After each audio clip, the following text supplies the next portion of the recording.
being prepared is really important, just like a diet, right? Where you gotta, you know, on a Sunday you plan out your meals so you're prepared, so you don't fall into the cracks, because you will. If you're hungry, all of a sudden you have nothing prepared, so you're gonna make the mistakes of eating junk food or whatever's close because you weren't prepared. So this is the same thing with this recovery journey. So some of the things that I did is, first of all, get yourself a calendar, right? Get a calendar and schedule out your week, things that you're engaged with. So starting from, for me, it was, you know, I was out of bed at 7 in the morning, and I left the house at 8, and I wouldn't come home till like 5, and I would schedule my day. Everybody's different, but as long as you're engaged in something, give yourself things to do. So in the mornings, it was make the bed, do a daily dare, the Dare app, download that Dare app, do a daily dare for 10 minutes, take a shower, you know, get the dog ready, out the door. And what was I doing? Well, write that into your schedule. I had to go shopping, get gas, you know, you have some errands you got to run. Well, do them. Write down in between whatever you got to run, and then you got to put a gap in the mornings. I think what I usually did is I did my visuals right away in the morning, right? Because I wanted to make sure that I did them, got them done, and didn't hold off too long, because when you do, things happen and you might miss a day, or you know, it becomes too late. So I did my full hour in the morning. So usually around 9 or 10, you know, get a tea, you sit in your car, you find a nice quiet place, you know, a trail or a parking lot, or if you can find a nice cozy place near, you know, the river or a lake or a forest where there's not too many people. Or if you can't, go to a shopping mall parking lot. You know, there's cars all around you. You know, it still gives you privacy somewhat. You do what you can. And you do your visuals every day in the morning. So, and then another thing with preparation, you got your book, your visual book. So I had a bunch of books. I had a book about my visuals, all the ideas, right? Because you don't want to be wasting your time doing a visual going, okay, I got to get into it. I got to get into the flow of things. And getting into the flow of things when you have an idea already takes time, as it is. So if you have nothing prepared, then you're sitting there wasting time. And it's very important to be hitting it, right? So what you do is you have, let's say today, you write down 20 things, right? But I can't think of anything. I can't figure something out, right? With visuals, if you can't get something out of your past, well, get some ideas. Be creative in this process. This is a time, this shouldn't be something that's dreadful and something that you don't have time to do, or something that you don't want to do. Even if you don't want to do it anyway. You're gonna grow to like it, right? And it's important that you do it. You never miss a visual. 1 hour, you got to do it no matter what. I know some people is like, you don't need to do it. Oh my God, people have totally recovered and they didn't need to do it. So whatever, I'm not doing it. I hate visuals. Then you know what? Then don't do this method. Find another program to do. Because this is how I recovered, and visuals are very important, because it's not just about doing the visuals to bring your baseline down and the dose, the dopamine, oxytocin, serotonin, endorphins, sitting in the dose. There's other factors about it that's very important.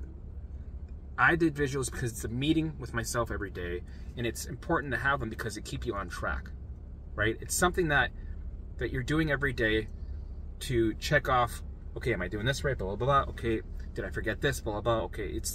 It's your accountability time, right? So to make sure you're on that path, right?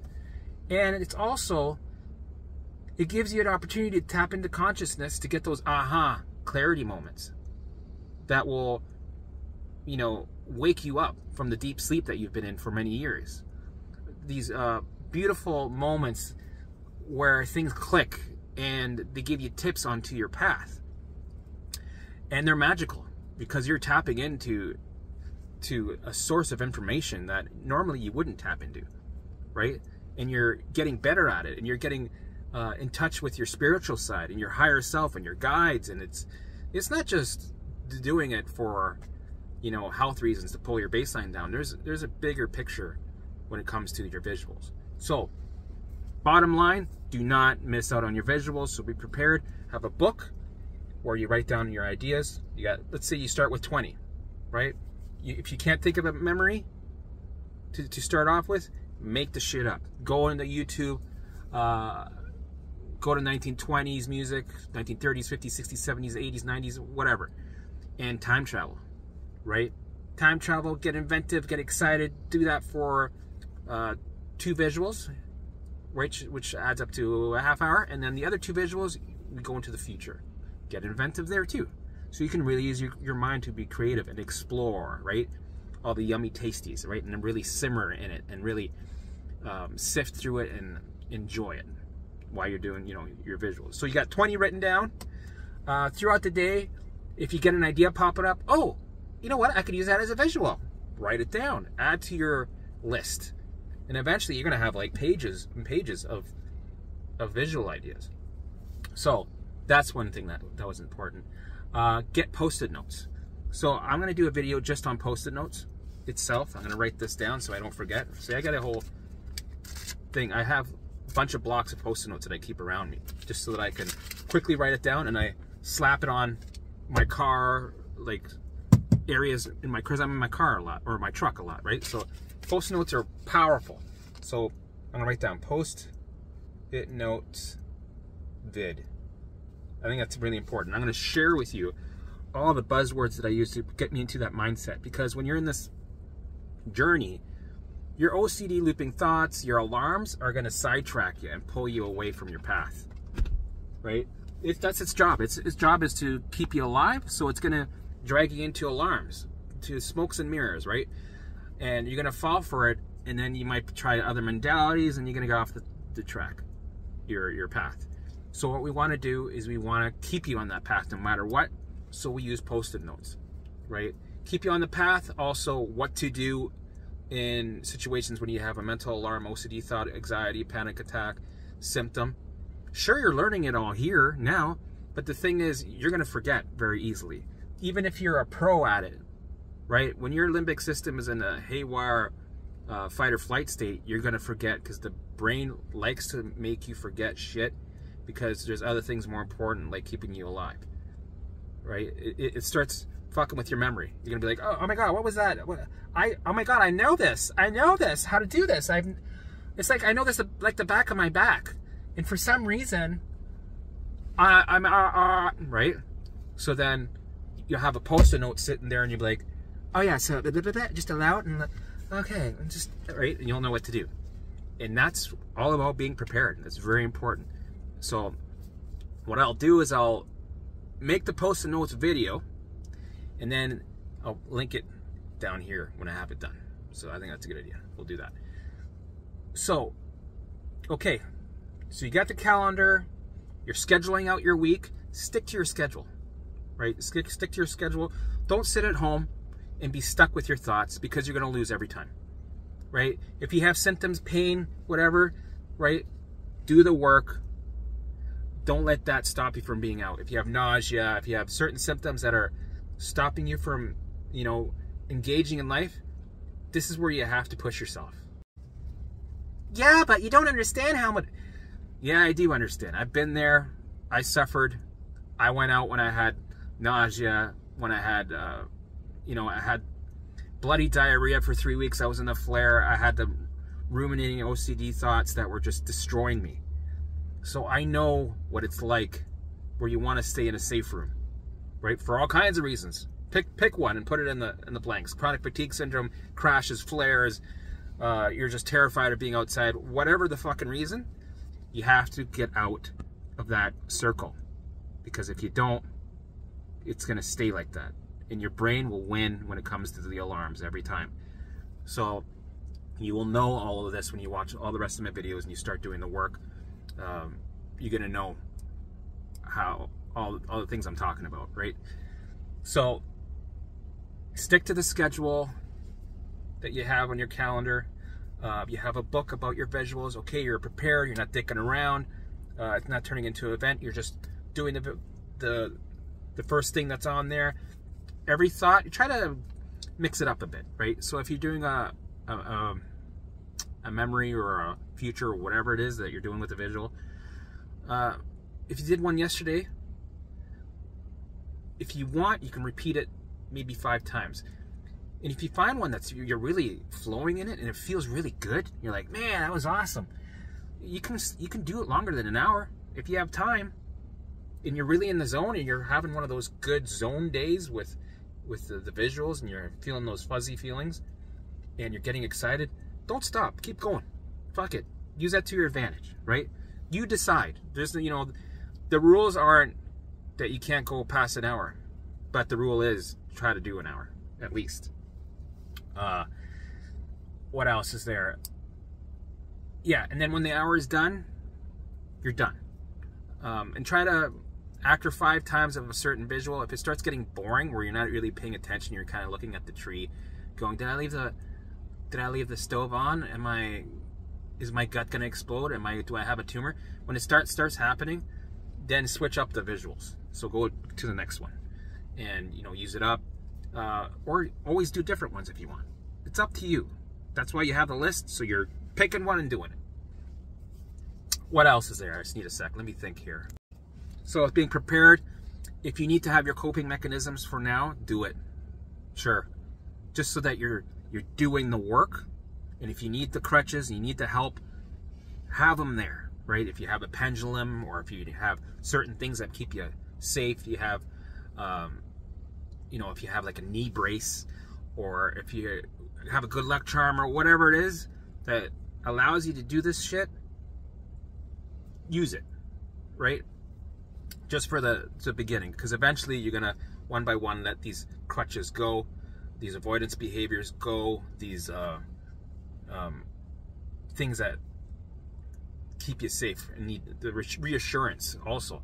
If you need some reassurance and you're able to get it, okay, use it for now. But eventually, we got to taper off, right? We got to stop them, and you'll get to that when you build leverage. What else? Oh yeah, so this is one thing that I enjoyed. I got this from my coach, Brea. I think her last name's Griffith. Brea, you can see you can see her success video on the DNRS YouTube channel. It was a really good one. One thing that I liked that she did was she got stickers, so that you could have a book where you record your wins, and I did that too. You can do that too, sure, but I kind of put it all together. So my calendar scheduled me out, but after I did that day, I would go check mark, sticker, right? So that's, it's like, it keeps you accountable, keeps you going, and it's a win. Even the hard days, don't always put down the wins of the good things that happen. A win is also the hard things that happen when you failed, right? When you had symptoms come up, when you were fucking terrified for your life, when you, because we need to fail, right? We need to have setbacks. You need to have them happen to you. You're gonna slip, you're gonna go to the ER once in a while. This shit happens, and you can probably be like, oh my god, I totally fucked this whole program up. Oh my god, I'm not doing it. I slipped up, so am I starting from scratch?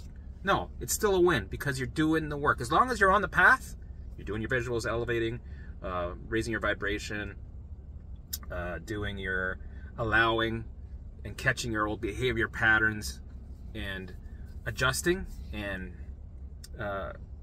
sending the right responses, doing your visuals, all that shit. As long as you're doing the 5 keys to recovery plus the 2 things that I mentioned earlier, then you're gonna have resistance, and that's a part of the journey, and that's good. So don't worry too much about, oh my god, am I starting over? Because you're not. You're creating neural pathways. Neural pathways are important in the journey, because what we're doing is we're getting rid of the old neural pathways of old behavior patterns, right? And we're creating new ones, right? So we got these old ones and the new ones. Eventually what's going to happen is your brain's going to jump ship from here to here. So it starts building a new one. but it still uses the old one, right? It goes beat, beat, beat, beat, beat, beat, beat, beat, beat, beat, beat, and eventually goes beat, beat, beat, beat, beat, beat, beat, beat, right? And eventually it's like, this is gone, and this is the new dominant highway that it uses. And this is the new you, the new habit, the new thing that you've been working on and practicing. Because we are creating neural pathways, but I don't put too much attention on it because your brain does that by itself, right? And I can do some videos about creating neural pathways, because some people like to see stuff like that because it makes it more justified that they're doing something that's complicated and sciencey, right? So, you know what? Good idea. Thank you.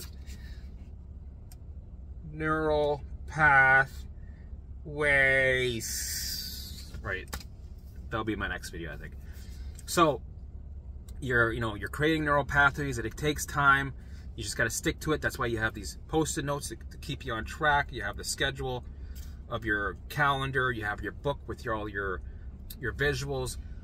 What else did I need for this journey? Let me think. You know what? As you go through this journey, you're going to find out what you need to prepare yourself.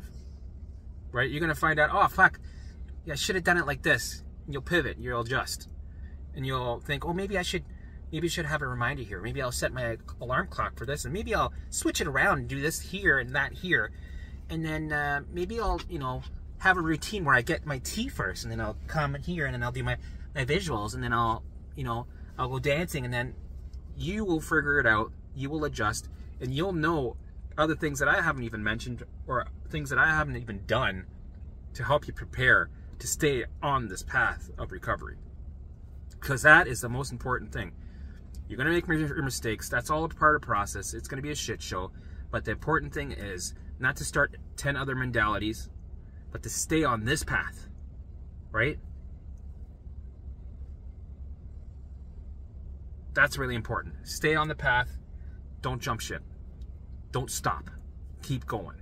And this is where preparation, and this is why being prepared is very important, because we want you to stay on the path so you get to that point of recovery. You're going to make your mistakes, and you're going to adjust, and you're going to get aha moments, and you're going to add more tools and tricks and tips to yourself to keep yourself being prepared, right? And then you're going to eventually, through your journey, maybe the second year or however long it takes you, halfway through, you might take some things out that you don't need anymore, right? Like the schedule. I kept a schedule for the whole process, but I stopped doing the sticker thing after a year because I had to start getting in the swing of things with life. In the beginning, they helped me with recovery, right? They really helped me, but eventually I didn't need them anymore. So you're going to be letting some things go, right?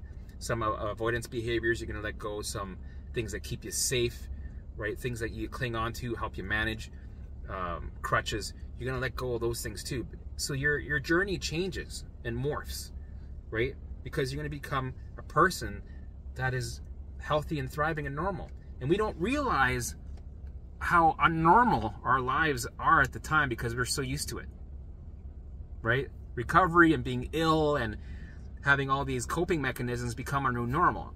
So your journey is going to change, where you're going to become more normal, and your old way of thinking starts to die off. You literally become a new person. Your old self is going to die slowly, right? So is your preparation. Being prepared is going to be prepared with different things. You're going to prepare yourself with new things, and some of the old things you're going to let go. You're going to be like, I don't need that anymore. I'm good, right? So things change and morph and pivot.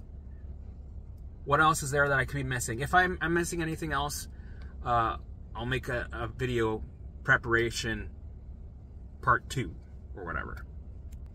Here's another thing that I use. Sometimes I don't, I thought about, should I bring this up? Because this could make people use it the wrong way. So what I did with my calendar, if I had a tough week, because I had weeks where there was this new symptom that would come up, and it was scary. It was the scariest fucking shit, right? This happened on a regular basis. Like 1 week in this month, it would be this crazy symptom, and it lasted for a month, right? I'd have new symptoms come, old symptoms have a return, And I would make note of it, either in my calendar or in my book. I think I did both. I made a note of it in the calendar, and I would have like a small description of it. And then in my book, I would write down exactly what I'm dealing with in full detail. Because I found, while you're building leverage, what's important is that when it comes again, because they usually come back again. They make an appearance, you get scared, you go through all the bullshit, you have a bad week, which is, this is a part of the journey. This is the opportunities. Anyway, you have a bad week, it goes away, make note of it, how long it was there, right? This is how you build leverage. And then when it comes back 6 months down the road, you might forget about that you had that, which is crazy because you would think you'd remember. Most of the times I would remember, go, oh yeah, shit, that thing's back. Okay, how did I deal with that? Oh, okay. So you go back and you go, oh yeah, I had that. That was my, check mark. Okay, cool. Well, it passed. I'll be fine. And sometimes you forget that you had that. You're like, oh my God, this new symptom is so scary. Oh my God, did I? Then you look through your book or your calendar and you go, oh, wait a minute. I had this before. And it passed. No, is it the same thing? Oh yeah, because in the description you write down, well, you felt this and that, and you felt hopeless, and then you slipped and you went on Google. You don't want to go on Google, right? But we slip sometimes. I did, because I was really needing that reassurance.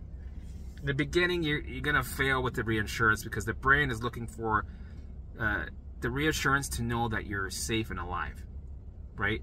And it won't stop. It's like a drug. It's going to keep, even if you get the answer, right? It's not enough. You'll be good for like 10 minutes, and it's going to send out another thing for reassurance because it needs certainty. When you're in fight or flight, you need certainty. And that's just how it goes. So I fell for the reassurance bait many times. Eventually, I had to learn to cut it down with the reassurance, and then I stopped. And this is where you make big movement forward. You make a lot of, you move forward. But it takes time because, yeah, I understand in the beginning you need reassurance, but eventually you won't. You'll be fine. You'll trust yourself, and it'll start to chill out. So anyway, so sometimes you'll have this symptom that you forgot you had, and it's really good that you've kept a little note of it so that you can go back and go, okay, I had this. We'll be fine. And then instead of a week long of the misery of hell, it might last you 4 days because you've had this before. This process is about experiencing, learning, education. The journey is about learning. You're gaining wisdom. You're gaining leverage. You got to make the mistakes. You got to sometimes just deal with the fucking symptoms. Just fucking deal with them. I know. You don't want to hear that. You want to have, can you give me a tip to deal with this symptom? Deal with it. Okay, that's not really what I wanted to hear. I know. I had to go through it. You just have to get used to the symptom being there, it going, it coming back, that feeling of it coming back. You have to go through this shit because that's how you build leverage. And yes, you have the methods that I'm teaching you that you'll use along the way. But sometimes it's the old-fashioned, just fucking deal with it. This is the journey. It sucks. I get it. So, you write it down, you come back to it, you reflect, you go, oh fuck, okay, the last time it took blah, blah, blah amount of time. This time, it only took a couple days. This is great. And then eventually you won't go back to read anything. You'll be like, yeah, you're like an old friend. Yeah, I almost like it that you're here. Yeah. Right? And the reason why I didn't want to bring this up is because some people might turn it into an essay. They'll get obsessed with it. They'll write everything down and go, oh my God, but there's a little difference here. Why is it that this time it lasted longer than last time? Am I getting worse? I don't want people using it in a way that it's going to backfire. Right? So keep that in mind. You don't need to do that. You can just rely on your old memory. Eventually, that's what I did.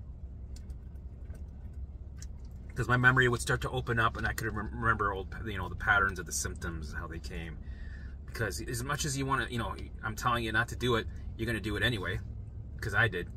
I would see the patterns, and I would, you know, analyze.